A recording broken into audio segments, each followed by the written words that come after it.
இயேசுவே உம்மை வணங்குகிறோம், எம் வாழ்வை உமக்கு அளிக்கின்றோம், உம்மை அன்பு செய்கின்றோம்.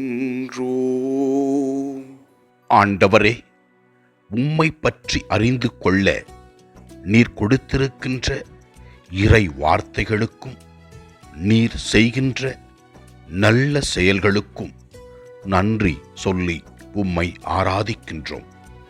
முதல் வாசகத்திலே நாம் பார்க்கிறோம், ஆண்டவருடைய அருளை பெற்று வாழ்கின்ற நாம் புதிய விண்ணுலகம் புதிய மண்ணுலகம் வரும் என்பதை அறிந்திருக்கிற நாம் கடவுளின் பிள்ளைகளாக வாழ வேண்டும் என்றும் கிறிஸ்து கொடுத்திருக்கின்ற அருளை பயன்படுத்தி கிறிஸ்துவின் வல்லமையை பயன்படுத்தி நாம் அறிவிலும் அவரை பற்றி தெரிந்து கொள்வதிலும் ஆர்வம் காட்ட வேண்டும் என்று விளக்குகிறது முதல் வாசகம்.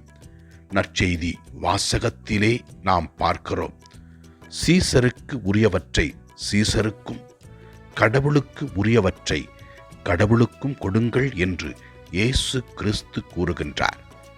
உலகை ஆள்கின்ற அரசர்களுக்கு செலுத்த வேண்டியதை நாம் செலுத்த வேண்டும் என்றும், உலகத்தை படைத்து நம்மை வழிநடத்துகின்ற கடவுளுக்கு உரிய மதிப்பையும் மாண்பையும் நாம் கடவுளுக்கு கொடுக்க வேண்டும் என்றும் தெளிவாக இயேசு கிறிஸ்து நமக்கு விளக்குகின்றார்.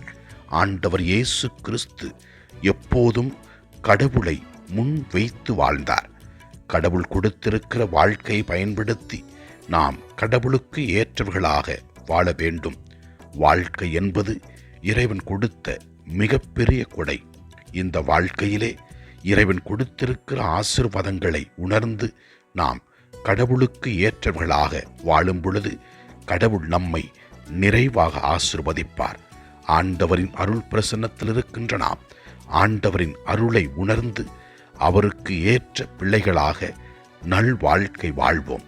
இறைவா, உம்மை அறிந்து கொண்டு உமக்காக வாழ்கின்ற வரத்தை எங்களுக்கு தாரும். ஆண்டவரே, நாங்கள் என்றும் உம்மில் மகிழ்ந்திருக்க வரம் தாரும்.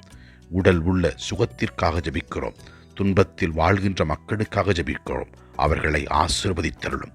எல்லாமல்ல இறைவன் தந்தை மகன் தூய ஆவியார் நம் ஒவ்வொருவரையும் ஆசீர்வதிப்பாராக. இயேசுவுக்கு புகழ். மரியே வாழ்க. ஆமன்.